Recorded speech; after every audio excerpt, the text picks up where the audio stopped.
Hello friends, welcome to Shimpi and mummy's kitchen. আর আজকে আমি তোমাদের সঙ্গে দারুণ মজার একটা রেসিপি শেয়ার করছি। সেটা হচ্ছে মিষ্টি দই। মিষ্টি দই খেতে পছন্দ করে না এমন মানুষ কিন্তু খুব কমই আছে।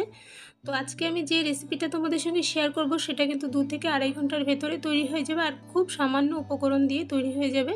তো কখনো মিষ্টি খেতে মন হচ্ছে বা ঘরে অতিথি আসছে, তখন মিষ্টি দই কিন্তু খুব সহজেই তোমরা ঝটপট তৈরি করে নিতে পারবে এই রেসিপিটা ফলো করে। তো চলো দেখে নিই মিষ্টি দইটা আমি কিভাবে তৈরি করে নিচ্ছি।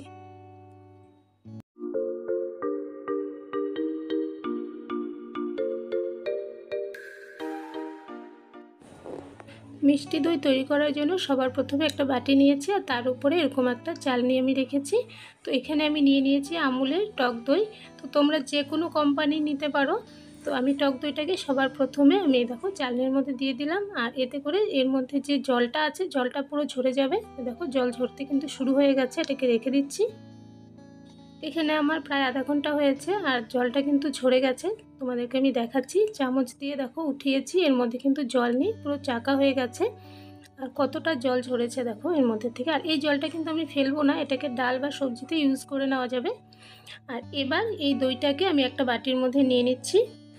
আর এই প্রসেসটা কিন্তু অবশ্যই করতে হবে, নয়তো দইটা জমতে অনেক বেশি সময় লাগবে এবং জমার পর যখন চামচ দিয়ে কেটে বের করবে তখন কিন্তু ওর মধ্যে থেকে জল ছাড়বে। তাই এই প্রসেসটা অবশ্যই করে নেবে।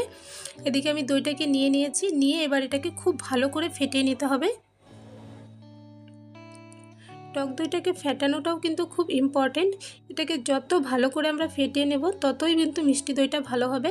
দেখো এটাকে আমি প্রায় 1 মিনিট হয়েছে এটাকে ফেটাচ্ছি, আর দেখো কত সুন্দর ক্রিমিনেস একটা ভাব চলে এসেছে। এর মধ্যে এখন আমি অ্যাড করব কনডেন্স মিল্ক। তোমরা চাইলে যে কোনো কোম্পানির ইউজ করতে পারো, আমি এখানে আমুলের ইউজ করেছি, অথবা তোমরা হোমমেডও ইউজ করতে পারো। এবার আমি কনডেন্স মিল্ক আর দইটাকে খুব ভালো করে মিশিয়ে নিচ্ছি। আর এটাকে যত ভালো করে মিশিয়ে নেওয়া যাবে দইয়ের টেস্টটা কিন্তু ততই ভালো আসবে।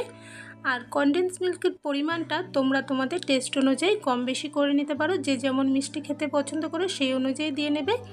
আমি এখানে 400 গ্রামের দইয়ের সঙ্গে, টক দইয়ের সঙ্গে 1/4 কাপ দিয়েছি কনডেন্স মিল্ক। তোমরা তোমাদের টেস্ট অনুযায়ী দিয়ে নেবে। তো মিশ্রণটা আমার এখানে রেডি হয়ে গেছে। এর মধ্যে এখানে আমি এখন অ্যাড করব মিল্ক, আর এখানে 1 কাপ আমি মিল্ক নিয়েছি। আর মিল্কটা এরকম গরম হতে হবে যাতে এর মধ্যে আমি আঙুল দিলে আমি গরম না লাগে, হাতে সহ্য করা যায় সেরকম গরম কিন্তু দুধ এখানে ইউজ করতে হবে। একদম ঠান্ডাও না, আবার খুব বেশি গরম দুধও কিন্তু দেওয়া যাবে না।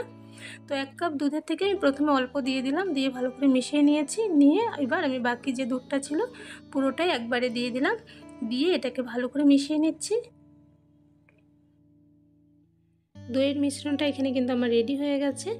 তো চামচ দিয়ে উঠিয়ে আমি তোমাদেরকে দেখাচ্ছি যে মিশ্রণটা কেমন ঘন আমি রেখেছি। আর এবার দইটাকে আমি জমতে বসাবো, তার জন্য এখানে আমি নিয়েছি এরকম টাইপের কাপ। তোমরা কিন্তু যে কোনো কাপ অথবা বাটি বা কাচের বাটিতেও এটা জমিয়ে নিতে পারো। আর এরকম কাপে দিলে দেখতে বেশ ভালো লাগে, তাই আমি এই কাপগুলো নিয়েছি। দেখো 3টা কাপে আমি ভরে নিয়েছি। উপর থেকে অল্প দিয়ে দিচ্ছি কেশর, এটা অপশনাল। এটা দিলে দেখতে বেশ সুন্দর হয়, সাদার উপরে এরকম লাল লাল কেশরগুলো দেখতে বেশ ভালো লাগে, তাই আমি এটা দিয়ে দিচ্ছি ডেকোরেটের জন্য। তো এবার এই কাপগুলোকে আমি ঢেকে দেব। আর এখানে এটাকে কিন্তু যে কোনো টিফিন বাটির ঢাকনা অথবা কৌটোর ঢাকনা দিয়েও ঢেকে নেওয়া যায়, কিন্তু আমি এখানে বাটার পেপার ছিল আমার ঘরে, তাই বাটার পেপার ছোট ছোট টুকরো করে কেটে নিয়েছি। তো বাটার পেপারটা দিয়ে আমি এরকম রবার দিয়ে আটকে দিচ্ছি।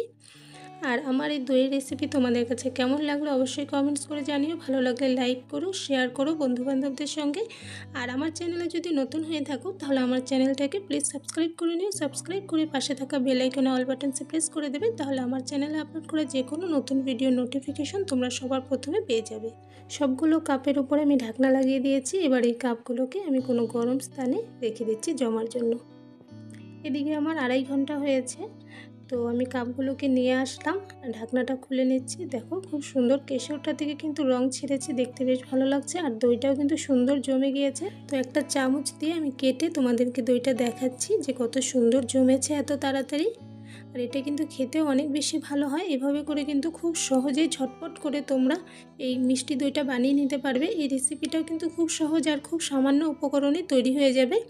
এর মধ্যে কিন্তু খুব বেশি কিছুর প্রয়োজন হয় না। তোমরা অবশ্যই একবার বানিয়ে দেখো, আশা করছি যে তোমাদেরও খুব ভালো লাগবে। আর এরকমই আরও একটা নতুন রেসিপি নিয়ে তোমাদের সঙ্গে আবারও দেখা হবে। তাহলে আজকের জন্য বাই বাই।